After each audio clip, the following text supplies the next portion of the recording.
Hello students, welcome to Pattatkal English Academy and Banshankari English Academy.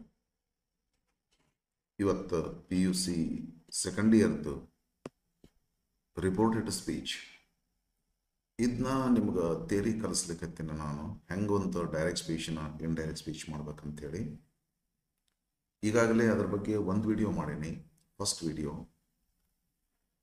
ಏನಂತಂದ್ರೆ ಒಂದು direct ಸ್ಪೀಚ್ನ indirect ಸ್ಪೀಚ್ಗೆ change ಮಾಡುವಾಗ reporting verb ಯಾವ ರೀತಿ ಯೂಸ್ ಮಾಡ್ಕೋಬೇಕು ಮತ್ತು ಕಂಜಂಕ್ಷನ್ಸ್ಗಳನ್ನ ಯಾವ ರೀತಿ ಯೂಸ್ ಮಾಡ್ಕೋಬೇಕು ಅಂತೇಳಿ ಒಂದು ವಿಡಿಯೋ ಈಗಾಗಲೇ ಆಗಿದೆ. ತಾವೆಲ್ಲ ನೋಡಿದ್ದೀರ ಅಂತ ಅನ್ಕೋತೇನೆ. ಇವತ್ತಿನ ದಿವಸ ಒಂದು ಡೈರೆಕ್ಟ್ ಸ್ಪೀಚ್ನ ಇಂಡೈರೆಕ್ಟ್ ಸ್ಪೀಚ್ ಮಾಡ್ಕೋಬೇಕಾದ್ರೆ ಸೆಕೆಂಡ್ ಸ್ಟೆಪ್ ಏನು, ಫಸ್ಟ್ ಸ್ಟೆಪ್ ಏನು ಮಾಡ್ತೀವಂದ್ರೆ ರಿಪೋರ್ಟಿಂಗ್ ಸಬ್ಜೆಕ್ಟ್ ತಗೊಂತೀವ್ರಿ. ಇನ್ವರ್ಟೆಡ್ ಕಾಮಾನಲ್ಲಿ ಇರುವಂಥ ಸೆಂಟೆನ್ಸ್ ಯಾವ ತರಹ ಸೆಂಟೆನ್ಸ್ ಐತಿ ನೋಡ್ಕೊತೀವಿ. ಅದಕ್ಕೆ ತಕ್ಕಂಗೆ ವರ್ಬ್ ಯೂಸ್ ಮಾಡ್ಕೊತೀವಿ ಮತ್ತು ಅದಕ್ಕೆ ತಕ್ಕಂಗೆ ಕಂಜಂಕ್ಷನ್ ಯೂಸ್ ಮಾಡ್ಕೊತೀವಿ. ಇದು ಹಿಂದಿನ ವಿಡಿಯೋದಲ್ಲಿ ಹೇಳೀನಿ. ಇವಾಗ ಎಲ್ಲಿಗೆ ಬರ್ತೀವಂದ್ರೆ ಹಿಂದಿನ ವಿಡಿಯೋ ಕಂಟಿನ್ಯೂ ಮಾಡಿಕೊಂಡು ನೀವು ಬಂದರೆ ನಾವು ಈಗೇನು ಅದೀವಂತಂದ್ರೆ ಇಲ್ಲಿ ಇರ್ತೀವ್ರಿ. ಇನ್ವರ್ಟೆಡ್ ಇನ್ವರ್ಟೆಡ್ ಕಾಮಾಸ್ ಕೈ ಬಿಡ್ತೀವಿ. ಇದು ಇನ್ವರ್ಟೆಡ್ ಕಾಮಾಸ್ ಕೈ ಬಿಡಬೇಕು. ಇಲ್ಲೇ ರಿಪೋರ್ಟಿಂಗ್ ಸ್ಪೀಚ್ ಅಂತ ಇರ್ತಲ್ಲ ಇದನ್ನು ಮತ್ತು ರಿಪೋರ್ಟೆಡ್ ಸ್ಪೀಚ್ ಅಂತ ಇರ್ತಲ್ಲ ಇವುಗಳನ್ನು ಇದನ್ನು ಎರಡನ್ನೂ ಜಾಯಿನ್ ಮಾಡ್ಕೋಬೇಕು. ಅಂದರೆ ಇಲ್ಲೊಂದು ಕಂಜಂಕ್ಷನ್ ಹಾಕ್ಕೋಬೇಕು. ಅದು ಕೂಡ ಹೇಳಿದ್ದೇನೆ. ಈಗ ಮುಂದೆ ಏನು ಮಾಡ್ಕೋಬೇಕಂದ್ರೆ ಕಂಜಂಕ್ಷನ್ ಹಾಕಿದ ನಂತರ ಇವಾಗ ಏನು ಇನ್ವರ್ಟೆಡ್ ಕಾಮಾದಾಗ ಇರ್ತೀವಲ್ಲ ಸೆಂಟೆನ್ಸು, ಈ ಸೆಂಟೆನ್ಸ್ ಬರ್ತದೆ. ನಾವು ಫಸ್ಟ್ ಮಾಡಬೇಕಾದಂಥದ್ದು ಏನಂತಂದ್ರೆ ಡೈರೆಕ್ಟ್ ಸ್ಪೀಚಿನಾಗ ಇರುವಂಥ ಸೆಂಟೆನ್ಸ್ ಇಲ್ಲಿ ಬಂದ್ವಿ. ಫಸ್ಟ್ ಏನು ಮಾಡ್ತೀವಿ, ವರ್ಬನ್ನು ಚೇಂಜ್ ಮಾಡ್ಕೊತೀವಿ. ಇಲ್ಲೊಂದು ಕಂಜಂಕ್ಷನ್ ಹಾಕ್ಕೊಂತೀವಿ ರೀ. ಇನ್ವರ್ಟೆಡ್ ಕಾಮಾಸ್ನ ಕೈ ಬಿಡ್ತೇವೆ. ಕೈ ಬಿಟ್ಟು ಕಂಜಂಕ್ಷನ್ ಹಾಕಿದ ನಂತರ ಈ ಸೆಂಟೆನ್ಸನ್ನು ಫಸ್ಟ್ ನಾವು ಅಸರ್ಟಿವ್ ಮಾಡ್ಕೋಬೇಕು. ಇವತ್ತು ಅದನ್ನು ಹೇಳ್ತೀನಿ ನಿಮಗೆ. ಇದು ಅಸರ್ಟಿವ್ನ ಇತ್ತು ಅಂದ್ರೆ ಏನು ಮಾಡುವಂಗಿಲ್ಲ, ಬಿಟ್ಬಿಡೋದು. ಇದು ಇಂಪರೇಟಿವ್ ಇತ್ತಂದ್ರೆ ಅತಿ ಸರಳ ಅದನ್ನು ಅಸರ್ಟಿವ್ ಮಾಡ್ಕೊಳ್ಳೋದು. ಇಂಪರೇಟಿವ್ ಇತ್ತಂದ್ರೆ ಅತಿ ಸರಳ. ಈಗ ಕ್ಲೋಸ್ ದ ಡೋರ್ ಅಂತ ಐತಿ ಇಂಪರೇಟಿವ್ ಸೆಂಟೆನ್ಸ್. ಅದನ್ನು ಟು ಹಚ್ಚಿಬಿಟ್ರೆ ಮುಗೀತು. To close the door imperative sentence, assertive sentence. ಏನೇನು ಒಟ್ಟೆ ಟಫ್ ಇಲ್ಲ. ಯಾವ ಸೆಂಟೆನ್ಸು ಅಸರ್ಟಿವ್ ಸೆಂಟೆನ್ಸ್ ಇದ್ರೆ ಏನೂ ಮಾಡೋ ಹಾಗಿಲ್ಲ. ಇಂಪರೇಟಿವ್ ಸೆಂಟೆನ್ಸ್ ಇದ್ರೆ ಅಲ್ಲೇ ವರ್ಬ್ ಇರ್ತೈತಿ. ಕ್ಲೋಸ್ ದ ಡೋರ್ ಅಂತ ಇರ್ತೈತಿ. ಟು ಕ್ಲೋಸ್ ದ ಡೋರ್ ಅಂತ ಮಾಡಬೇಕು. ಡೋಂಟ್ ಕ್ಲೋಸ್ ದ ಡೋರ್ ಐತಂತ ತಿಳ್ಕೊಡ್ರಿ. Not to close the door ಅಂತ ಮಾಡ್ಕೋಬೇಕು. ಅತಿ ಸರಳ ಅಸರ್ಟಿವ್ ಸೆಂಟೆನ್ಸ್ ಮಾಡ್ಕೊಳ್ಳೋದು ಏನೂ ಇಲ್ಲ ಇಂಪರೇಟಿವ್ ಸೆಂಟೆನ್ಸ್ ಇದ್ದಾಗ. ಅಂದ್ರೆ ಅಸರ್ಟಿವ್ ಸೆಂಟೆನ್ಸ್ ಇದ್ದಾಗ ಏನೂ ಮಾಡ್ಕೊಳ್ಳೋದಾಗಿಲ್ಲ. ಇಂಪರೇಟಿವ್ ಸೆಂಟೆನ್ಸ್ ಇದ್ದಾಗೂ ಅತ್ಯಂತ ಸರಳ. ಅದರ ನಂತರದಲ್ಲಿ ಮತ್ತೆ ಬೇಕಂದ್ರೆ ಹೇಳ್ತೇನೆ ನಾನು. ಈಗ 4 ಥರ ಸೆಂಟೆನ್ಸ್ ಇರ್ತಾವೆ ಒಟ್ಟ ಕೊಟ್ಟಿದ್ರಲ್ಲಿ ಡೈರೆಕ್ಟ್ ಸ್ಪೀಚ್ನಲ್ಲಿ. ಇಲ್ಲೇನು ಕೊಡ್ತಾರಲ್ಲ ಇಲ್ಲಿ ಸೆಂಟೆನ್ಸು 4 ತರಹ ಸೆಂಟೆನ್ಸ್ ಇರ್ಬೋದು.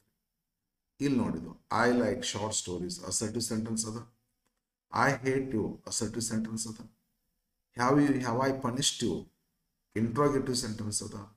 Wear did you keep my book interrogative sentence ಅದ. What a great match exclamative sentence ಅದ. ಇದು ಸೆಮಿ ಎಕ್ಸ್ಕ್ಲಮೇಟಿವ್ ಸೆಂಟೆನ್ಸ್ ಅದ, ಎಕ್ಸ್ಕ್ಲಮೇಟಿವ್ ಸೆಂಟೆನ್ಸ್ ಅದ. Close the door imperative sentence ಅದ. Don't close the door imperative sentence ಅದ. 4 ತರಹದ sentence, ಒಂದೊಂದು double ತೊಗೊಂಡೇನು ಅಷ್ಟೆ.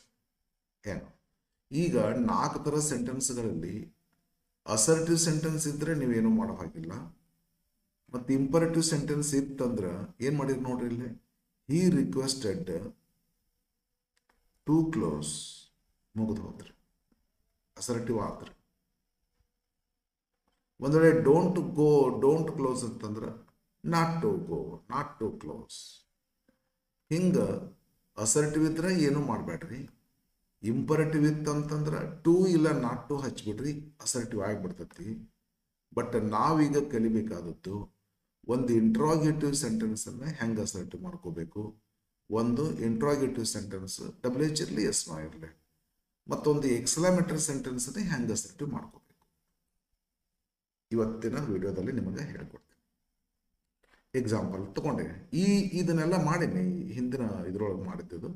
ಸುಮ್ಮನೆ ಇದನ್ನೇನಪ್ಪ ಅಂದ್ರೆ ಸೆಂಟೆನ್ಸ್ ಯಾವ ಥರ ಇರ್ತಾವ ಅನ್ನೋದಕ್ಕೆ ತಗೊಂಡೆ ಅಷ್ಟೇ. ಆ್ಯಕ್ಚುಲಿ ನಾನು ಇಲ್ಲಿಗದೇನೆ ಈಗ. How sentences are changed in indirect speech.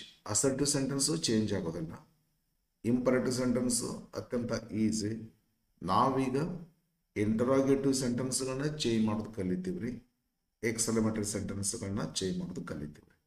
ಬರ್ರಿ ಒಂದು ಇಂಟ್ರಾಗೇಟಿವ್ ಸೆಂಟೆನ್ಸ್ ಹೆಂಗೆ ಚೇಂಜ್ ಆಗ್ತದೆ ಅಂತ ನಾನು ಹೇಳ್ತೀನಿ. ಈ ಸೆಂಟೆನ್ಸ್ ನೋಡ್ರಿ, ಇದು ಎನೋಟೆಡ್ ಕಾಮಾದಾಗ ಐತೆ ಅಂತ ತಿಳ್ಕೊಬೇಕ್ರಿ ನೀವು. ಮತ್ತು ಇದೇನು ಸಿಂಗಲ್ ಸೆಂಟೆನ್ಸ್ ತೊಗೊಂಡಿರಿ ಅಂತ ಅನ್ಕೊಂಡ್ರಿ. ಇಲ್ಲ, ಸಿಂಗಲ್ ಸೆಂಟೆನ್ಸ್ ತೊಗೊಂಡ್ರೆ ಹೇಳ್ತೀನಿ. ಇವ ಸೆಂಟೆನ್ಸ್ ಎನೋಟೆಡ್ ಕಾಮಾದಲ್ಲಿ ಬಂದಾವು ಅಂತ ತಿಳ್ಕೊಬೇಡ್ರಿ.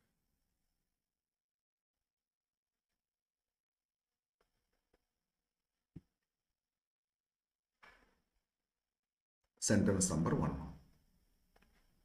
ಟು ಬಿ ವರ್ಬ್ ಐತ್ರಿ ಇದು. ಆರ್ ಯು ಎ ಸ್ಟೂಡೆಂಟ್ ಅಂತ ಎನೋಟೆಡ್ ಕಾಮಾದಾಗ ಐತೆ ಅಂತ ತಿಳ್ಕೊಡ್ರಿ. ಆರ್ ಯು ಎ ಸ್ಟೂಡೆಂಟ್ ಐತಿ. ಇದನ್ನ ಹೆಂಗೆ ಅಸರ್ಟಿವ್ ಮಾಡಿ ಇಲ್ಲಿ ಬರೆದ್ಬಿಟ್ಟೆ ನಾನು. ಆರ್ ಟು ಬಿ ವರ್ಬ್ ಇದು, ವರ್ಬ್ ಇದು, ಇದು ವರ್ಬ್ ಇದು, ಇದು ವರ್ಬ್ ಇದು. ಯು ಇದು ಸಬ್ಜೆಕ್ಟ್ ಇದು, ಇದು ಸಬ್ಜೆಕ್ಟ್ ಇದು, ಇದು ಸಬ್ಜೆಕ್ಟ್ ಇದು.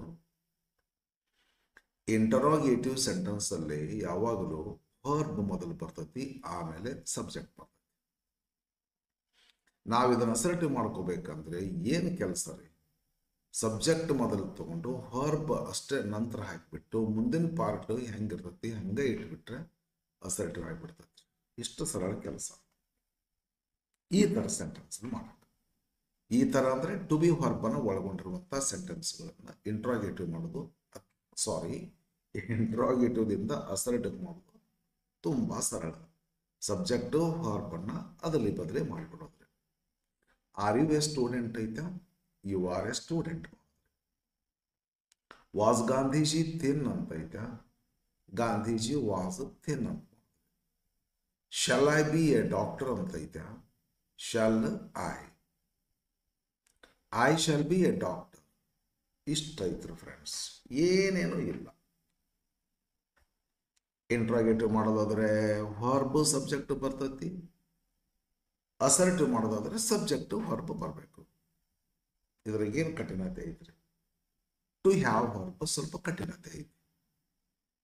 Do you have a car ಅಂತ ಐತಿ. ಇದನ್ನ ಅಸರ್ಟಿವ್ ಮಾಡ್ಕೋಬೇಕಂದ್ರೆ ಡೂ ತೆಗೆದು ಬಿಡ್ರಿ, ಅಸರ್ಟಿವ್ ಆಗಿಬಿಡ್ತೈತಿ. You have a car. Does he have a car ಅಂತ ಐತಿ. ಇದನ್ನ ಅಸರ್ಟಿವ್ ಮಾಡ್ಕೋಬೇಕಾದ್ರೆ ಡಸ್ ತೆಗೀರಿ, ಹ್ಯಾವ್ ಹೋಗಿ ಹ್ಯಾಸ್ ಆಗಬೇಕು. Correct English. ಡಸ್ ಹೋಗ್ಬಿಡ್ತೈತ್ರಿ, ಡೂ ಹೋಗ್ಬಿಡ್ತೈತ್ರಿ. ಡೂ ಸಿಂಪ್ಲಿ ಹೋಗ್ಬಿಡ್ತೈತಿ, ಉಳಿದ ಸೆಂಟೆನ್ಸು ತನ್ನ ತಾನೇ ಅಸರ್ಟಿವ್ ಆಗ್ತೈತಿ. ಡಸ್ ಹೋಗ್ತೈತಿ, ಬಟ್ ಹ್ಯಾವ್ ಹೋಗಿ ಹ್ಯಾಸ್ ಆಗಬೇಕು. He has a car. Did ಇತ್ತಂದ್ರೆ ಡಿಡ್ ಹೋಗ್ತೈತ್ರಿ, ಹ್ಯಾವ್ ಇದ್ದದ್ದು ಹ್ಯಾಡ್ ಆಗ್ಬೇಕ್ರಿ. She had a car. Do you have a car? You have a car. Does he have a car? He has a car. Did she have a car? She had a car. To have verb. Sir ನಿಮಗೆ ಯಾವ ಥರ sentence ಬರ್ತೀರಿ ಅಂತ ಅನ್ಕೊಂಡ್ರೆ ನಿಮ್ಗೆ ಯಾವುದಾದ್ರೂ ಬರ್ಬೋದ್ರಿ. To be verb ಆದರೂ ಬರ್ಬೋದ್ರಿ, to have verb ಆದರೂ ಬರ್ಬೋದು. PUC ವಿದ್ಯಾರ್ಥಿಗಳು ನೀವು ಆ ಹೊರಬು ಎರಡೂ ಇರ್ಬೋದು. ಮತ್ತು ಈಗ ಮಾಡ್ತೇವೆ ನೋಡ್ರಿ, ಟು ಡು ಹೊರಬು ಇವು ಆದರೂ ಇರ್ಬೋದು. ಇವು ಟು ಡು ಹೊರಬು. ಟು ಡು ಹೊರಬ್ನೊಳಗೆ ಎರಡು ಥರ ಬರ್ತಾವೆ. ಸಿಂಪಲ್ ಪ್ರೆಸೆಂಟು, ಸಿಂಪಲ್ ಪಾಸ್ಟು ಒಂಥರ ಬರ್ತಾವ್ರಿ. ಉಳ್ಕದ್ದೆಲ್ಲ ಇನ್ನೊಂದು ಥರ ಇಂಟ್ರಾಗೇಟಿವ್ ಮಾಡ್ತೀವಿ. ಸಿಂಪಲ್ ಪ್ರೆಸೆಂಟ್ನೊಳಗೆ ಇಲ್ಲೇ ಐತೆ ನೋಡ್ರಿ. Simple present, Ratna drinks coffee. Simple present. I drink coffee. Simple present. ಇಲ್ಲಿ ಬರ್ದಿಲ್ಲ, ನಾನು ಹಂಗೆ ಸಿಂಪ್ಲಿ ಹೇಳಿಕತ್ತೀನಿ. I drank coffee. Simple past tense. ಅಂದ್ರೆ ಸ್ಪೆಷಲ್ ಹೆಂಗಂದ್ರೆ ಇವನು ಯಾಕೆ ಇವನು ಸ್ಪೆಷಲ್ ಮಾಡ್ಯಾನಂದ್ರೆ ಸಿಂಪಲ್ ಪ್ರೆಸೆಂಟ್ನಾಗ ಹೆಲ್ಪಿಂಗ್ ವರ್ಬ್ ಬರೋದಿಲ್ಲ, ಸಿಂಪಲ್ ಪಾಸ್ಟ್ನಾಗೂ ಹೆಲ್ಪಿಂಗ್ ವರ್ಬ್ ಬರೋದಿಲ್ಲ. ಸಿಂಪಲ್ ಪ್ರೆಸೆಂಟ್ನಾಗ ಡೂ ಡಸ್ ಹೆಲ್ಪಿಂಗ್ ವರ್ಬ್ ತಗೊಂತೀವಿ ಇಂಟ್ರಾಗೇಟಿವ್ ಮಾಡ್ಕೋಬೇಕಾದ್ರೆ. ಸಿಂಪಲ್ ಪಾಸ್ಟ್ನೊಳಗೆ ಡಿಡ್ ಹೆಲ್ಪಿಂಗ್ ವರ್ಬ್ ತಗೊಂಡಿರ್ತೀವಿ ರೀ ಸಿಂಪಲ್ ಪಾಸ್ಟ್ ಇಂಟ್ರಾಗೇಟಿವ್ ಮಾಡ್ಕೋಬೇಕಾದ್ರೆ. ಹಿಂಗೆ ಕೊಟ್ಟಂಥ sentence simple present simple past ಆಗಿತ್ತಂದ್ರೆ ಅವರು ಡೂ ಡಸ್ ಡಿಡ್ ಕೊಟ್ಟಿರ್ತಾರೆ ಇಂಟ್ರಾಗೇಟಿವ್ ಸೆಂಟೆನ್ಸಲ್ಲಿ. ನಾವು ಅಸರ್ಟಿವ್ ಸೆಂಟೆನ್ಸ್ ಮಾಡಬೇಕಾದ್ರೆ ಆ ಡೂ ಡಸ್ ಡಿಡ್ ಕೈ ಬಿಡ್ಬೇಕಲ್ರಿ. ಅಸರ್ಟಿವ್ ಸೆಂಟೆನ್ಸ್ನ ಡೂ ಡಸ್ ಡಿಡ್ ಬರೋದಲ್ರಿ. ಐ ಈಟ್ ಆಕತಿ, ಶಿ ಈಟ್ಸ್ ಆಗ್ತೈತಿ, ಐ ಏಟ್ ಆಗ್ತೈತಿ. ಇಲ್ಲೆಲ್ಲಿ ಬಂತು ಇವು ಅಸರ್ಟಿವ್ ಸೆಂಟೆನ್ಸ್, ಇಲ್ಲೆಲ್ಲಿ ಡೂ ಡಸ್ ಡಿಡ್ ಬಂತ್ರಿ. ಬಟ್ ಅವ್ರು ಇಂಟ್ರಾಗೇಟಿವ್ ಮಾಡಬೇಕಾದ್ರೆ ಡೂ ಡಸ್ ಡಿಡ್ ಕೊಡ್ತಾರೆ. ನಮ್ಮದು ಅಸರ್ಟಿವ್ ಮಾಡಬೇಕಾದ್ರೆ ಡೂ ಡಸ್ ಡಿಡ್ ಕೈ ಬಿಟ್ಟು ಬಿಡಬೇಕು, ವರ್ಬ್ನಲ್ಲಿ ಸ್ವಲ್ಪ ಚೇಂಜಸ್ ಮಾಡಬೇಕು. ಹಿಂಗಾಗಿ ಇದು. But simple present simple past ಹಿಂಗೆ. ಸಿಂಪಲ್ ಪ್ರೆಸೆಂಟ್ ಸಿಂಪಲ್ ಪಾಸ್ಟ್ ಬಿಟ್ಟು ಬೇರೆ ಬಂದರೆ ಜಸ್ಟ್ ಲೈಕ್ ಟು ಬಿ ಹೊರಬ ಥರ ಇರ್ತಾವ್ರಿ. ಆರ್ ಯು ಎ ಸ್ಟೂಡೆಂಟ್ ಅಂತ ಇರ್ತೈತಿ ಇಲ್ಲೇ, ಬಟ್ ಅಲ್ಲೇ ಆರ್ ಯು ರೀಡಿಂಗ್ ಇಂಗ್ಲೀಷ್ ಅಂತ ಇರ್ತೈತಿ. ಇದನ್ನ ಹೆಂಗೆ ಚೇಂಜ್ ಮಾಡಿದ್ರಿ ಅದರಲ್ಲಿ ಬದಲಿ ಮಾಡಿದ್ರಲ್ಲ ಅದನ್ನು ಹಂಗೆ ಮಾಡೋದು. ಯಾವುದು ಟು ಡೂ ಹೊರಬ 12 ಟೆನ್ಸ್ ಸಿಂಪಲ್ ಪ್ರೆಸೆಂಟ್ ಒಂದು ಸಿಂಪಲ್ ಪಾಸ್ಟ್ ಒಂದು ಬಿಟ್ರೆ, ಅಂದರೆ ಡೂ ಡಸ್ ಡಿಡ್ ಒಳಗೊಂಡಂಥ ಸೆಂಟೆನ್ಸ್ಗಳನ್ನು ಬಿಟ್ರೆ ಉಳ್ಕಾದ ಎಲ್ಲ ಇಂಟ್ರಾಗೇಟಿವ್ ಸೆಂಟೆನ್ಸ್ಗಳನ್ನ ಅದಲಿ ಬದಲಿ ಮಾಡಿಬಿಟ್ರೆ ಹಾಗಾಗಿ ಅವನೊಂದು ಸೆಟ್ ಬೇರೆ ಮಾಡೀನಿ. ಸಿಂಪಲ್ ಪ್ರೆಸೆಂಟು ಸಿಂಪಲ್ ಪಾಸ್ಟ್ ಒಂದು ಸೆಟ್ ಬೇರೆ ಮಾಡೀನಿ. ಸಿಂಪಲ್ ಪ್ರೆಸೆಂಟು ಸಿಂಪಲ್ ಪಾಸ್ಟ್ನೊಳಗೆ ಅವ್ರು ಕೊಟ್ಟ ಸೆಂಟೆನ್ಸ್ ಒಳಗೆ ಡೂ ಡಸ್ ಡಿಡ್ ಬಂದಿರ್ತವೆ. ನಾವು ಅವನ್ನ ಕೈ ಬಿಡಬೇಕು, ವರ್ಬ್ನಲ್ಲಿ ಚೇಂಜಸ್ ಮಾಡ್ಕೋಬೇಕು. ಈಗ ಬರ್ರಿ ಹೇಳ್ತೇನೆ. ಇದು ಒಂದು ತರಹ ಇವ್ನು ಮಾಡಿದಿಲ್ಲ ಟು ಯಾವಾಗ ಅದೇ ತರಹ ಬರ್ರಿ ಹೇಳ್ತೇನೆ. Do they eat bread every day ಅಂತ ಐತಿ. ಇದು ಇಂಟ್ರಾಗೇಟಿವ್ ಸೆಂಟೆನ್ಸು. ಡೂ ಇರುವಂಥ ಇಂಟ್ರಾಗೇಟಿವ್ ಸೆಂಟೆನ್ಸನ್ನು ಅಸರ್ಟಿವ್ ಮಾಡ್ಕೋಬೇಕಾದ್ರೆ ಜಸ್ಟ್ ಡೂ ತೆಗೆದು ಬಿಡು, ನೀನು ಅಸರ್ಟಿವ್ ಆಗಿಬಿಡ್ತದೆ. They eat bread every day full point. ಏನೇನೂ ಇಲ್ರಿ, ಇಷ್ಟು ಸಿಂಪಲ್ ಅದು. ಡಸ್ ಅನ್ನು ಒಳಗೊಂಡಿರುವಂಥ ಇಂಟ್ರಾಗೇಟಿವ್ ಸೆಂಟೆನ್ಸ್ ಅನ್ನು ಅಸರ್ಟಿವ್ ಮಾಡ್ಕೋಬೇಕಾದ್ರೆ ಡಸ್ ತೆಗೆದು ಬಿಟ್ರಿ. ಡೂ ಡಸ್ ಡಿಡ್ ತೆಗೆಯೋದೆ, ಆದರೆ ಡೂ ತೆಗೆದು ಬಿಟ್ಟು ಬಿಡೋದು ಅಷ್ಟೇ, ಮತ್ತೇನು ಮಾಡೋಂಗಿಲ್ಲ. ಆದರೆ ಡಸ್ ತೆಗೆದ ಮೇಲೆ ಇಲ್ಲಿ ಈಟ್ ಅಂತ ಒಂದು ಹೊರಬ್ ಇರ್ತೈತಲ್ಲ, ಈಟ್ ಇರಲಿ ಡ್ರಿಂಕ್ ಇರಲಿ, ಈ ಹೊರಬಿಗೆ ಎಸ್ ಅಥವಾ ಎಸ್ ಹಚ್ಬೇಕ್ರಿ. ಅಂದ್ರೆ ಹಿ ಈಟ್ಸ್ ಮಾಡ್ಬೇಕು. ಇಲ್ಲ ಐತೆ ನೋಡಿ, ಹಿ ಈಟ್ಸ್. ಡಸ್ ಹೋಗ್ಬಿಡ್ತೈತಿ. ಇಂಟ್ರಾಗೇಟಿವ್ ಮಾಡುವಾಗ ಮಾತ್ರ ಬರ್ತಾವ್ರಿ ಡೂ ಡಸ್ ಡಿಡ್. ಅಸರ್ಟಿವ್ ಮಾಡುವಾಗ ಬರೋದಿಲ್ಲ. ಇನ್ನು ಡಿಡ್ ಇರುವಂಥ ಸೆಂಟೆನ್ಸನ್ನು ಅಸರ್ಟಿವ್ ಮಾಡ್ಕೋಬೇಕಾದ್ರೆ ಡಿಡ್ನ ತೆಗೆದು ಬಿಡ್ರಿ. ಆದರೆ ಈಟ್ ಇರುವಂಥ ಪ್ರೆಸೆಂಟ್ ವರ್ಬನ್ನು ಪಾಸ್ಟ್ ಮಾಡ್ರಿ, ಏಟ್ ಮಾಡ್ರಿ. ಇನ್ನೊಂದು ಇದೇ ಥರ ಎಕ್ಸಾಂಪಲ್ ಕೊಡ್ತೀನಿ. ಏನು ಡೂ ಐ ಡ್ರಿಂಕ್, ಮತ್ತು ಮುಂದಿನ ಪಾರ್ಟ್ ಹೆಂಗಿರುತ್ತೆ ಹಂಗೆ ಇಡ್ಬೇಕ್ರಿ. ಮತ್ತೆ ಡೂ ಐ ಡ್ರಿಂಕ್ ಕಾಫಿ ಅಂತದ, I drink coffee. Does he drink coffee ಅಂತದ, he drinks coffee. Did I drink coffee ಅಂತದ, ಐ ಡ್ರ್ಯಾಂಕ್ ಕಾಫಿ. ಡೂನ ತೆಗೆದು ಬಿಡ್ರಿ, ಉಳಿಸ್ಬಿಡ್ರಿ, ಇದಕ್ಕಿದ್ದಂಗೆ ಸೆಂಟೆನ್ಸು ಅಸರ್ಟಿವ್ ಆಗ್ತದೆ. ಡಸ್ ಅನ್ನ ತೆಗೆದು ಬಿಡ್ರಿ, ಈ ಹೊರಬಿಗೆ ಎಸ್ ಅಥವಾ ಎಸ್ ಹಾಕ್ರಿ, ಇದಕ್ಕಿದ್ದಂಗೆ ಇಟ್ಬಿಡ್ರಿ. He eats bread every day, assertive ಆಗ್ತೈತಿ.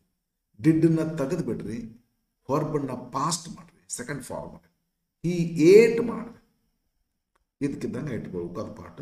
ಹಿಂಗೆ ಸಿಂಪಲ್ ಪ್ರೆಸೆಂಟ್ ಸಿಂಪಲ್ ಪಾಸ್ಟ್ ಟೆನ್ಸ್ನಿಂದ ಇರುವಂಥ ಡೂ ಡಸ್ ಡಿಡ್ ಅನ್ನು ಒಳಗೊಂಡಿರುವಂಥ ಇಂಟ್ರಾಗೇಟಿವ್ ಸೆಂಟೆನ್ಸಸ್ಗಳು ಅಸರ್ಟಿವ್ ಸೆಂಟೆನ್ಸ್ಗಳು ಆಗುತ್ತವೆ. ಈ ರೀತಿಯಲ್ಲಿ ಇನ್ನೊಂದೇನೋ ಮಾಡೋಣ ಬರ್ರಿ. ರಿಮೈನಿಂಗ್ 10 ಟೆನ್ಸಸ್ ಅಂತ.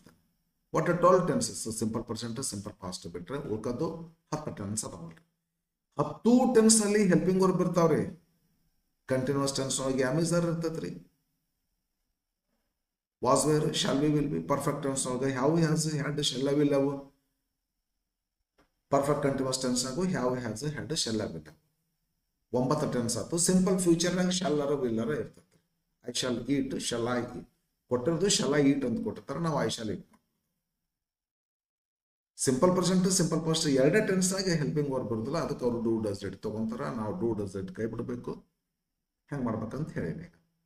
ಉಳ್ಕಾದ 10 ಟೆನ್ಸ್ ಹೆಲ್ಪಿಂಗ್ ವರ್ಬ್ ಬರ್ತವ್ರಿ. Is he going to school, helping verb ಐತಿ, ಅದರ ಬದಲು ಮಾಡ್ಬೇಡ. ಹೆಂಗೆ ಈಗ ಮಾಡಿದೇವಲ್ಲ, ಟು ಬಿ ಮಾಡಿದೇವಲ್ಲ, ಇದೇ ತರಹ. Is he going to school, he is going to school. Has he gone to school, he has gone to school. Has he been going to school?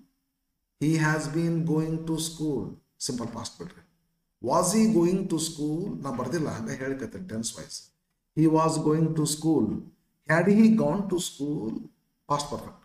He had gone to school. Had he been going to school? He had been going to school. Simple future. Will he go to school? He will go to school. Future continuous. Will he be going to school? He will be going to school. Future perfect. Will he have gone to school? He will have gone to school. Future perfect continuous tense. Will he have been going to school? He will have been going to school. Finish. In a model ittandra, can he go to school? He can go to school. Must he go to school? He must go to school. ಎಲ್ಲ ಮಾಡೆಲ್ಸ್ಗಳನ್ನ use ಮಾಡಿಕೊಂಡು ಎಲ್ಲ models ಅಂದ್ರೆ ಒಂದು ಮಾಡೆಲ್ನ ಬಿಟ್ಟು ಎಲ್ಲ ಮಾಡೆಲ್ಸ್ಗಳನ್ನ ಇಲ್ಲಿ ಮಾಡಿ ನೋಡ್ರಿ, ಸಪ್ರೇಟ್ ಮಾಡಿ ತಗೊಂಡ್ರೆ 10 ಟೆನ್ಸಸ್ ಹಿಂಗೆ ಮಾಡಿಬಿಡ್ರಿ. ವರ್ಬ್ ಸಬ್ಜೆಕ್ಟ್ ಇರ್ತೈತಿ, ಸಬ್ಜೆಕ್ಟ್ ವರ್ಬ್ ಅದ್ರ ಬದ್ರಿ ಮಾಡಿಬಿಟ್ರೆ ಉಳ್ಕಾದ ಹಾಕ್ತಾರೆ. ಸಿಂಪಲ್ ಪ್ರೆಸೆಂಟ್, ಸಿಂಪಲ್ ಪಾಸ್ಟ್ ಈ ಥರ ಮಾಡ್ತೀರಿ, ಟು ಹ್ಯಾವ್ ಈ ಥರ ಮಾಡ್ತೀರಿ, ಟು ಬಿ ಈ ಥರ ಮಾಡ್ತೀರಿ. ಏನಿಲ್ರಿ, ಟು ಹ್ಯಾವ್ನ simple present simple past similar ಅದಾವೆ ಎರಡು. ಇವು ಟು ಹ್ಯಾವ್ ವರ್ಬನ್ನ ಮತ್ತು ಸಿಂಪಲ್ ಪ್ರೆಸೆಂಟ್ ಸಿಂಪಲ್ ಪಾಸ್ಟನ್ನ ಸೇಮ್ ಮಾಡ್ತೀವಿ. ಟು ಬಿ ವರ್ಬನ್ನ ಉಳಿದ 10 ಟೆನ್ಸನ್ನು ಸೇಮ್ ಮಾಡ್ತೀವಿ, ಅದ್ರ ಬದ್ರೆ ಮಾಡ್ಬೋದು. ಇಲ್ಲಿ ಏನು ಮಾಡ್ತೀವಿ, ಡೂ ಡಸ್ ಡಿಡ್ ಇದನ್ನು ಕೈ ಬಿಡ್ತೀವಿ, ಡೂ ಡಸ್ ಡಿಡ್ ಇದನ್ನು ಕೈ ಬಿಡ್ತೀವಿ, ಕ್ರಿಯಾಪದದಲ್ಲಿ ಸ್ವಲ್ಪ ತಿದ್ದುಪಡಿ ಮಾಡ್ತೀವಿ. ಇದು 10 ಟೆನ್ಸಸ್ ಹೆಲ್ಪಿಂಗ್ ವರ್ಬ್ ಒಳಗೊಂಡಿರ್ತವ, ಅದರಲ್ಲಿ ಬದಲಿ ಮಾಡಿಬಿಟ್ರೆ is he going to school, he is going to school. ಎಲ್ಲ ಮಾಡೆಲ್ಸ್ ಕೂಡ ಹಂಗೆ friends. Can you speak in English, you can speak in English. ಎಲ್ಲ models can, could, may, might, must, should, ought to, have to, be to ಎಲ್ಲವೂ ಹಿಂಗರಿ. But use to ಒಂದೇ model actually ವಿಶಿಷ್ಟ ರೀತಿಯಲ್ಲಿ interrogative ಇಂದ assertive change ಆಗ್ತದೆ. Interrogative ಹೆಂಗಿರ್ತಾ, use to ಅಂದ್ರೆ ಡಿಡ್ ಹಿ ಯೂಸ್ ಟು ಅಂತ ಇರ್ತದೆ ಇಂಟ್ರಾಗೇಟಿವ್. ಯೂಸ್ ಟು ಮಾಡ್ರೆ exam Gandhiji use to do satyagraha ಅಂತ ತಿಳಿರಿ. ಇದನ್ನು ಇಂಟ್ರಾಗೇಟಿವ್ ಮಾಡ್ಕೋಬೇಕಂದ್ರೆ Gandhiji used to do satyagraha, ಇದು ಇಂಟ್ರಾಗೇಟಿವ್ ಮಾಡ್ಬೇಕಂದ್ರೆ did Gandhiji use to do satyagraha ಅಂತ ಮಾಡ್ಕೋಬೇಕು. ಮತ್ತು ಅವ್ರು ಹಂಗತೆ ಕೊಡ್ತಾರ, did Gandhiji use to do satyagraha ಅಂತ. ನಾವು Gandhiji use to do satyagraha ನಾವು ಮಾಡಲ್, ಇದು ಒಂದೇ ಮಾಡಲ್ ಸ್ಪೆಷಲ್ ಇದು. ಡಿಡ್ ಹಿ ಯೂಸ್ ಟು ಅಂತ ಕೊಡ್ತಾರ ಅವರು. Did he use to speak in English, he used to speak in English. ಹೌದು, ಡಿಡ್ ಇದನ್ನು ಕೈ ಬಿಡಬೇಕ್ರಿ. ಇದನ್ನ ಯೂಸ್ ಪಾಸ್ ಮಾಡ್ಕೋಬೇಕು, ಯೂಸರ್ ಮಾಡ್ಕೋಬೇಕು. ಟು ಸ್ಪೀಕ್ ಮುಂದದು ಸ್ಪೋಕ್ ಆಗಬಾರ್ದು. ವಿದ್ಯಾರ್ಥಿಗಳೇ, ಈ ರೀತಿಯಲ್ಲಿ ಇಂಟರೋಗೇಟಿವ್ ಸೆಂಟೆನ್ಸಸ್ಗಳು, ಅಸರ್ಟಿವ್ ಸೆಂಟೆನ್ಸ್ಗಳನ್ನು ಮಾಡ್ಕೋಬೇಕು. ಈ ರೀತಿಯಲ್ಲಿ ಮಾಡಲೇಬೇಕ್ರಿ. ಇದು ಈಗ ಒಂದು ಎಕ್ಸಾಂಪಲ್ ತೊಗೊಂಡಿನಿ ಅಂತ ತಿಳ್ಕೊರಿ, ಇಲ್ಲೊಂದು ಸೆಂಟೆನ್ಸ್ ತೊಗೊಂಡಿನಿ ಅಂತ ತಿಳ್ಕೊರಿ. ಇದ್ಯಾವುದು, Ganesha said to Ratna where did you keep my book ಅಂತ ಐತಂತ ತಿಳ್ಕೊರಿ. ಇವಾಗ ಏನು ಮಾಡ್ತೀರಿ, ಗಣೇಶ ಆಸ್ಕಡ್ ಅಂತ ಮಾಡಬೇಕು. ನಾ ಹೇಳೀನಿ ಹಿಂದಿನ ವಿಡಿಯೋದಲ್ಲಿ, ಈ ಇದೈತಲ್ಲ ಇದನ್ನು ಮಾಡುವಾಗ ಗಣೇಶ ಆಸ್ಕಡ್ ರತ್ನ ಕಂಜಂಕ್ಷನ್ನು ವೇರ್ ಐತಿ, ವೇರ್ ತೊಗೊಂಡ್ಬಿಡ್ರಿ. ಇದನ್ನ ಹೆಂಗೆ ಮಾಡ್ಬೇಕು ಅನ್ನೋದನ್ನ ಈ ವಿಡಿಯೋ ಮಾಡುವಾಗ ಹಿಂದಿನ ವಿಡಿಯೋದಲ್ಲಿ ಹಾಕೀನಿ, ಅದನ್ನು ನೋಡ್ಕೊಳ್ರಿ. ಇವತ್ತಿಂದು ಸೆಕೆಂಡ್ ಪಾರ್ಟ್ ಮುಂದಿನ ಪಾರ್ಟ್ ಮಾಡೀನಿ. ಹಿಂದಿನ ಪಾರ್ಟ್ನಲ್ಲಿ ಏನು ಮಾಡೀನಿ ಅಂದ್ರೆ ಇಲ್ಲಿ ವರ್ಬ್ ಹೆಂಗೆ ಚೇಂಜ್ ಆಗ್ತೈತಿ, ಇಲ್ಲಿ ಸೆಡ್ ಇರ್ತೈತಿ, ಆಸ್ಕಡ್ ಹೆಂಗೆ ಬಂತು, ಇದು ವೇರ್ ಹೆಂಗೆ ಬಂತು, ಇಲ್ಲಿ ಮಟ್ಟ ಹಿಂದೆ ಹೇಳಿನಿ. ಇವತ್ತು ಏನು ಮಾಡ್ತೀನಿ, ಇದು ಇಲ್ಲಿ ಮಟ್ಟ ವೇರ್ ಕಂಜಂಕ್ಷನ್ ಆಗ್ತಂತ ಮಾಡ್ಕೊಂಡ್ರಿ. ಇವತ್ತಿನ ವಿಡಿಯೋದಲ್ಲಿ ಏನು ಹೇಳಿ ನಿಮಗೆ, did you keep my book, did you keep my book ಅಂತ ಐತಲ್ಲ, ಇದು ಇಂಟ್ರಾಗೇಟಿವ್. ಇದನ್ನ ಹೆಂಗೆ ಅಸರ್ಟಿವ್ ಮಾಡ್ಕೋಬೇಕು, ಯಾಕೆ ಅಸರ್ಟಿವ್ ಮಾಡ್ಕೋಬೇಕು ಅಂತ ಕೇಳಿದ್ರೆ, ಫಸ್ಟ್ ಏನು ಮಾಡ್ಕೋಬೇಕು, ಕಂಜಂಕ್ಷನ್ ಮುಗಿದ ತಕ್ಷಣ ಇದು ಏನಾದರೂ ಅಸರ್ಟಿವ್ ಸೆಂಟೆನ್ಸ್ ಬಿಟ್ಟು ಬೇರೆ ಥರ ಸೆಂಟೆನ್ಸ್ ಇತ್ತಂದ್ರೆ ಫಸ್ಟ್ ನಾವು ಇದನ್ನ ಅಸರ್ಟಿವ್ ಮಾಡ್ಕೋಬೇಕ್ರಿ. Did you keep my book ಇದನ್ನ you kept my book assertive ಮಾಡ್ಕೋಬೇಕು. ಆಮೇಲೆ ಪ್ರೊನೌನ್ ಚೇಂಜ್ ಮಾಡ್ಕೋಬೇಕು, ಆಮೇಲೆ ಟೆನ್ಸ್ ಚೇಂಜ್ ಮಾಡ್ಕೋಬೇಕು. ಒಂದು ಡೈರೆಕ್ಟ್ ಸ್ಪೀಚ್ನ ಇಂಡೈರೆಕ್ಟ್ ಸ್ಪೀಚ್ ಮಾಡಬೇಕಾದ್ರೆ ಫಸ್ಟು ವರ್ಬ್ ಚೇಂಜ್ ಮಾಡ್ಕೋಬೇಕು, ಅನಂತರ ಕಂಜಂಕ್ಷನ್ ಹಾಕೋಬೇಕು, ಅನಂತರ ಇಂಟ್ರಾಗೇಟಿವ್ ಎಕ್ಸ್ಕ್ಲಮೇಟರಿ ಸೆಂಟೆನ್ಸ್ಗಳಿದ್ದು ಅಂದ್ರೆ ಅದನ್ನು ಅಸರ್ಟಿವ್ ಸೆಂಟೆನ್ಸ್ನಾಗಿ ಮಾಡ್ಕೋಬೇಕು. ನೆಕ್ಸ್ಟ್ ಪ್ರನೌನ್ ಚೇಂಜ್ ಮಾಡ್ಕೋಬೇಕು, ನೆಕ್ಸ್ಟ್ ಟೆನ್ಸ್ ಚೇಂಜ್ ಮಾಡ್ಕೋಬೇಕು. ಪ್ರನೌನ್ ಚೇಂಜ್ ಮಾಡೋದು ಒಂದು ವಿಡಿಯೋ ಬೇರೆ ಮಾಡ್ತೀನಿ, ಟೆನ್ಸ್ ಚೇಂಜ್ ಮಾಡೋದು ಒಂದು ವಿಡಿಯೋ ಬೇರೆ ಮಾಡ್ತೀನಿ. ಇವತ್ತು ಇಂಟ್ರಾಗೇಟಿವ್ ಎಕ್ಸ್ಕ್ಲಮೇಟರಿ ಸೆಂಟೆನ್ಸಸ್ನ ಹೆಂಗೆ ಚೇಂಜ್ ಮಾಡ್ಕೋಬೇಕು ಅನ್ನೋದನ್ನು ಹೇಳ್ತೀನಿ. ಇಲ್ಲಿ ಮಾಡಿ ನೋಡ್ರಿ, ಇಂಟ್ರಾಗೇಟಿವ್ ಸೆಂಟೆನ್ಸಸ್ ಅಷ್ಟೇ ಮಾಡೇನಿ ಇವತ್ತು. ಎಕ್ಸ್ಕ್ಲಮೇಟರಿ ಸೆಂಟೆನ್ಸಸ್ಗಳನ್ನು ಮಾಡಿಲ್ಲ, ಅದಕ್ಕೊಂದು ಸಪ್ರೇಟ್ ವಿಡಿಯೋ ಮಾಡ್ತೀನಿ. ಎಕ್ಸ್ಕ್ಲಮೇಟರಿ ಸೆಂಟೆನ್ಸ್ಗಳು ಇರ್ತಾವಲ್ರ, ಈಗ ಇಂಟ್ರಾಗೇಟಿವ್ ಅಷ್ಟೇ ಆಯ್ತು. ಯಾವುದು ಇಲ್ಲೇ ಇತ್ತು ನೋಡ್ರಿ, ಕೊಟ್ಟಂಥ sentence here did you keep my book ಅಂತ ಐತಿ. Interrogative sentence, have I punish to interrogative sentence. ಇವನ್ನ ಹೆಂಗೆ ಅಸರ್ಟಿವ್ ಮಾಡ್ಕೋಬೇಕು ಅಂತ ಹೇಳಿದೆ. ಇನ್ನು ಮುಂದಿನ ವಿಡಿಯೋದಲ್ಲಿ ಏನು ಮಾಡ್ತೀನಿ ಅಂದ್ರೆ ಎಕ್ಸ್ಕ್ಲಮೇಟರಿ ಸೆಂಟೆನ್ಸ್ ಅನ್ನು ಹೆಂಗೆ ಅಸರ್ಟಿವ್ ಮಾಡ್ಕೋಬೇಕು ಅದಕ್ಕೊಂದು ವಿಡಿಯೋ ಮಾಡ್ತೇನೆ. Okay, thank you for watching. ಈಗ ಇಂಟ್ರಾಗೇಟಿವ್ ಸೆಂಟೆನ್ಸ್ ಅನ್ನು ಅಸರ್ಟಿವ್ ಮಾಡೋದಕ್ಕೆ ಕಲೀರಿ. ಮುಂದಿನ ವಿಡಿಯೋದಲ್ಲಿ ಎಕ್ಸ್ಕ್ಲಮೇಟರಿ ಸೆಂಟೆನ್ಸ್ ಅನ್ನು ಅಸರ್ಟಿವ್ ಮಾಡೋದಕ್ಕೆ ಕಲಿದ್ರಿ. ಅದರ ಮುಂದಿನ ವಿಡಿಯೋದಲ್ಲಿ ಪ್ರನೌನ್ ಚೇಂಜ್ ಮಾಡೋದನ್ನು ಕಲೀರಿ. ಅದರ ಮುಂದಿನ ವಿಡಿಯೋದಲ್ಲಿ ಟೆನ್ಸ್ ಚೇಂಜ್ ಮಾಡೋದನ್ನು ಕಲೀರಿ. ಅದರ ಮುಂದಿನ ವಿಡಿಯೋದಲ್ಲಿ ಟೈಮ್ ಪ್ಲೇಸ್ ತೋರಿಸುವಂಥ ಕೆಲವು ವರ್ಡ್ಸ್ಗಳು ಅದನ್ನು ಕಲೀರಿ. ಆ ನಂತರ ಡೈರೆಕ್ಟ್ ಇಂಡೈರೆಕ್ಟ್ ನಿಮಗೆ ಮಾಡ್ಲಿಕ್ಕೆ ಬರ್ತದೆ. ಇಷ್ಟಾದಾಗ್ಯೂ ಸಹಿತ PUC ಹುಡುಗರು ಇನ್ನೊಂದು ಕಲಿಬೇಕಾಗ್ತದೆ. ಅಂದರೆ ಕಾಂಪ್ಲೆಕ್ಸ್ ಕಾಂಪೌಂಡ್ ಸೆಂಟೆನ್ಸು ಮತ್ತು ಡಬಲ್ ಸೆಂಟೆನ್ಸ್ ಇದ್ದಾಗ ಹೆಂಗೆ ನಾವು ಎರಡು ಸೆಂಟೆನ್ಸ್ಗಳನ್ನ ಜೋಡಿಸ್ಬೇಕು ಅನ್ನೋದನ್ನು ಕಲಿಬೇಕು. ಇದನ್ನು ಕಲಿತ ನಂತರ ಮತ್ತೊಂದು ಐತಿ, ಅಂದರೆ ಕನ್ವರ್ಸೇಷನ್ದೊಳಗೆ ನಿಮ್ಮ ಕನ್ವರ್ಸೇಷನ್ ಇರ್ತಾವೆ, ಹೆಂಗೆ ಹಾಫ್ ಸೆಂಟೆನ್ಸಸ್ ಇರ್ತಾವೆ, ಹೆಂಗೆ ಎಸ್ ಇರ್ತೈತಿ, ನೋ ಇರ್ತೈತಿ, ಇವುಗಳನ್ನ ಹೆಂಗೆ ಇಂಡೈರೆಕ್ಟ್ ಸ್ಪೀಚ್ನಲ್ಲಿ ಚೇಂಜ್ ಮಾಡ್ಬೇಕು ಅನ್ನೋದನ್ನು ಕಲಿಬೇಕಾಗ್ತದೆ. ಇನ್ನೂ ಒಂದು 2-3 ತಾಸು ಕಲಿಬೇಕು. 2 ತಾಸು 3 ತಾಸು ಕಲಿತ್ರಂದ್ರೆ ನೀವು ಡೈರೆಕ್ಟ್ ಇಂಡೈರೆಕ್ಟ್ ಆರಾಮಾಗಿ ಮಾಡ್ತೀರಿ. ಸೈಡ್ ಬೈ ಸೈಡ್ ಆಚೆ ಕಡೆ ಕೊಟ್ಟಿರ್ತೀನಿ. ಇನ್ನೊಂದು ಇದನ್ನು ಪಟ್ಟದಕಲ್ಲು ಇಂಗ್ಲೀಷ್ ಅಕಾಡೆಮಿ ಒಳಗೆ ಹಾಕ್ತೀನಿ. ಇನ್ನೊಂದು ಬನಶಂಕರಿ ಇಂಗ್ಲೀಷ್ ಅಕಾಡೆಮಿ ಒಳಗೆ ಸೆಕೆಂಡ್ ಇಯರ್ ಕ್ವಶನ್ಸ್ಗಳದಾವಲ್ಲ ಅವನ್ನ ಬಿಡಿಸಿ ಹಾಕಿರ್ತೀನಿ. ಅಲ್ಲಿ ಸ್ವಲ್ಪ ಹಂಗೆ ಪ್ರಾಕ್ಟಿಕಲ್ ನೋಡ್ತೀರಿ, ಇಲ್ಲಿ ಥಿಯರಿ ಕಲೀರಿ. ಬಟ್ ಒಂದು ಮಾತ್ರ ಗ್ಯಾರಂಟಿ ಕೊಡ್ತೇನೆ ನಿಮಗೆ, ಒಂದು 4-5 ವಿಡಿಯೋಗಳನ್ನ ಮಾಡ್ಬೇಕು. ನಾನು ಥಿಯರಿನ ಒಂದು 5-6 ವಿಡಿಯೋಗಳನ್ನ ಮಾಡ್ಬೇಕಾಗ್ತದೆ. 5-6 ವಿಡಿಯೋಗಳನ್ನ ನೀವು ನೋಡ್ಕೊತ ಹೋಗ್ರಿ. 6ನೇ ವಿಡಿಯೋ ಅಥವಾ ಲಾಸ್ಟ್ ವಿಡಿಯೋ ನೀವು ಕಂಪ್ಲೀಟ್ ಮಾಡಿದ ಮೇಲೆ ಕೊಟ್ಟಂಥ ಕ್ವಶನ್ಸ್ಗಳು ಆರಾಮಾಗಿ ಬಿಡಿಸ್ತೀರಿ, ಆರಾಮಾಗಿ ವಿತ್ ಕಾನ್ಫಿಡೆನ್ಸ್ ಬಿಡಿಸ್ತೀರಿ, ಅಷ್ಟು ಗ್ಯಾರಂಟಿ. ಮತ್ತು ಅವನು ನೋಡ್ಲಾರ್ದೆ ನೀವು ಬಿಡಿಸ್ಲಿಕ್ಕೆ ಹೋಗ್ತೀನಿ ಅಂದರೆ ನಿಮ್ಗೆ ಗೊತ್ತಿದ್ರೆ ಸರಿ, ತಿಳಿತೈತ್ರಿ. ನಿಮಗೇನೋ ಅದ್ರ ಬಗ್ಗೆ ಗೊತ್ತಿಲ್ಲ, ನನ್ನ ಈ ಥಿಯರಿ ಈಗ ಏನು ಮಾಡ್ಲಿಕ್ಕತ್ತಲ್ಲ, ಈ ವಿಡಿಯೋನೂ ನೀವು ನೋಡಿಲ್ಲ ಅಂದ್ರೆ ಮತ್ತು ಡೈರೆಕ್ಟ್ ಕ್ವಶನ್ ಬಿಡಿಸ್ಲಿಕ್ಕೆ ಹೋಗ್ತೀನಿ ಅಂದ್ರೆ ಸಾಧ್ಯ ಇಲ್ಲ ತಿಳ್ಕೊಳಕ್ಕೆ. ಅಷ್ಟು ಡಿಫಿಕಲ್ಟ್ ಟಾಪಿಕ್ ಐತಿ ಫ್ರೆಂಡ್. ಅದಕ್ಕೆ ಸ್ಟೆಪ್ ಬೈ ಸ್ಟೆಪ್ ಹೇಳಿಕತ್ತೀನಿ. 1ನೇ ವಿಡಿಯೋದಲ್ಲಿ ಇಂಟ್ರೊಡಕ್ಟರಿ ವರ್ಬ್ ಅಥವಾ ರಿಪೋರ್ಟಿಂಗ್ ವರ್ಬ್ ಅಂದರೆ ಈ ವರ್ಬ್ ಸೆಡ್ ಹೋಗಿ ಯಾಕೆ ಆಸ್ತಾ ಮತ್ತು ಕಂಜಂಕ್ಷನ್ ಏನು ಬರ್ತದೆ ಎಂಬುದನ್ನು 1ನೇ ವಿಡಿಯೋದಲ್ಲಿ ಹೇಳಿನಿ. ಇವತ್ತಿನ ವಿಡಿಯೋದಲ್ಲಿ ಇಂಟ್ರಾಗೇಟಿವ್ ಸೆಂಟೆನ್ಸನ್ನು ಹೆಂಗೆ ಅಸರ್ಟ್ ಮಾಡ್ಕೋಬೇಕು ಅನ್ನೋದನ್ನು ಹೇಳ್ತೀನಿ. ಮುಂದಿನ ವಿಡಿಯೋದಲ್ಲಿ ಎಕ್ಸ್ಕ್ಲಮೇಟರಿ ಸೆಂಟೆನ್ಸ್ ಹೆಂಗೆ ಅಸರ್ಟ್ ಮಾಡ್ಕೋಬೇಕು ಅನ್ನೋದನ್ನು ಹೇಳ್ತೀನಿ. ಮುಂದಿನ ವಿಡಿಯೋದಲ್ಲಿ ಪ್ರನೌನ್ ಚೇಂಜ್ ಮಾಡ್ಕೊಳ್ಳೋದನ್ನು ಹೇಳ್ತೀನಿ, ಟೆನ್ಸ್ ಚೇಂಜ್ ಮಾಡ್ಕೊಳ್ಳೋದು ಹೇಳ್ತೀನಿ, ಟೈಮ್ ಆಫ್ ಪ್ಲೇಸ್ ತೋರಿಸ್ಕೊಂಡು ಚೇಂಜ್ ಮಾಡೋದನ್ನು ಹೇಳ್ತೀನಿ. ಆಮೇಲೆ ಡಬಲ್ ಕಾಂಪ್ಲೆಕ್ಸ್ ಕಾಂಪೌಂಡ್ ಸೆಂಟೆನ್ಸ್ಗಳನ್ನ ಚೇಂಜ್ ಮಾಡೋದು ಹೇಳ್ತೀನಿ. ಆಮೇಲೆ ಕನ್ವರ್ಸೇಷನ್ ಚೇಂಜ್ ಮಾಡೋದನ್ನು ಹೇಳ್ತೀನಿ. ಅವಾಗ ನಿಮಗೆ ಪಕ್ಕ ಒಂದು 2-3 ತಾಸು ಕಳಿಬೇಕಾಗ್ತದೆ. ಇದ್ರ ಮೇಲೆ ದೊಡ್ಡ ನಾವು ಇದ್ರ ಗಳಿಗೆ ಹೋಗಿದ್ದಿಲ್ಲ, ನಾನು ಬೇಡ ಅಂತ. ಯಾರೋ ಯಾವಾಗ ಇಫ್ ಬರ್ತೈತ್ರಿ, ಯಾವಾಗ ಆಸ್ಕ್ಡ್ ಬರ್ತೈತ್ರಿ ಅಂತ ಕೇಳಿಕತ್ತಿದ್ರು. ಒಂದಿಷ್ಟು ಮಂದಿ ಕೇಳಿದ್ರಲ್ಲ, ಒಂದಿಷ್ಟು ಹುಡುಗರು ಕೇಳಿದ್ರು. ಬಟ್ ಅಷ್ಟು ಸರಳಿಲ್ಲ ಹೇಳೋದು, ಹಾಕಿಬಿಡ್ತೀನಿ ಮಾಡಿ. ಇಷ್ಟವಿದ್ದರೆ ನೋಡ್ಕೋತಾರೆ. ಕಲಿಬೇಕನ್ನೋರು ಮಾತ್ರ ಫಸ್ಟ್ ಕ್ಲಾಸ್ ಜೇನು ಕೊಟ್ಟಂಗೆ ಕೊಟ್ಟೇನೆ. ಹೈ ಕ್ಲಾಸ್ ಇರ್ತದೆ, ಕಲಿತೀರಿ. ಮತ್ತು ತಾಳ್ಮೆ ಬಾಳಬೇಕು. ಇವನ್ನೆಲ್ಲ ಕಲಿಬೇಕಂದ್ರೆ ತಾಳ್ಮೆ ಬಾಳಬೇಕು, ಪ್ರಯತ್ನ ಮಾಡಬೇಕು. ಅಂದ್ರೆ ಡೈರೆಕ್ಟ್ ಇಂಡೈರೆಕ್ಟ್ ನಾ ಹೇಳೇನಲ್ರಿ, ಡೈರೆಕ್ಟ್ ಇಂಡೈರೆಕ್ಟ್ ಎಷ್ಟು ಜನ ಬಿಡಿಸ್ತಾರೆ ಅಂತ ಒಂದು 200 ಪೇಪರ್ ಚೆಕ್ ಮಾಡ್ತೀವಿ ನಾವು ಬೋರ್ಡ್ ಎಕ್ಸಾಮ್ ಸೆಕೆಂಡ್ PUCದು. 4-5 ಹುಡುಗರು ಅಷ್ಟೇ ಕರೆಕ್ಟ್ ಬಿಡಿಸಿರ್ತಾರೆ. ಮತ್ತು 4-5 ವಿದ್ಯಾರ್ಥಿಗಳಲ್ಲಿ ನೀವು ಒಬ್ಬರು ಆಗ್ಬೇಕಂತಂದ್ರೆ ಒಂದು 3 ತಾಸಿನಷ್ಟು 3-3.5 ತಾಸಿನಷ್ಟು ನೀವು ಥಿಯರಿ ಸ್ಟಡಿ ಮಾಡಿದ್ರೆ ಅಂದ್ರೆ ನಮ್ಮ ಕಾಲೇಜಲ್ಲಿ 20 ತಾಸು ಇರ್ತದೆ. ಹೇಳಿದ್ದೀನಲ್ರಿ, 20 ತಾಸು ಇದೆ ನಮ್ಮ ಕಾಲೇಜಲ್ಲಿ. ಮತ್ತು ನಿಮ್ಗೊಂದು 3 ತಾಸು ನೀವು ತಾಳ್ಮೆಯಿಂದ ಕೇಳೋದು ಅವಶ್ಯಕತೆ ಐತೆ.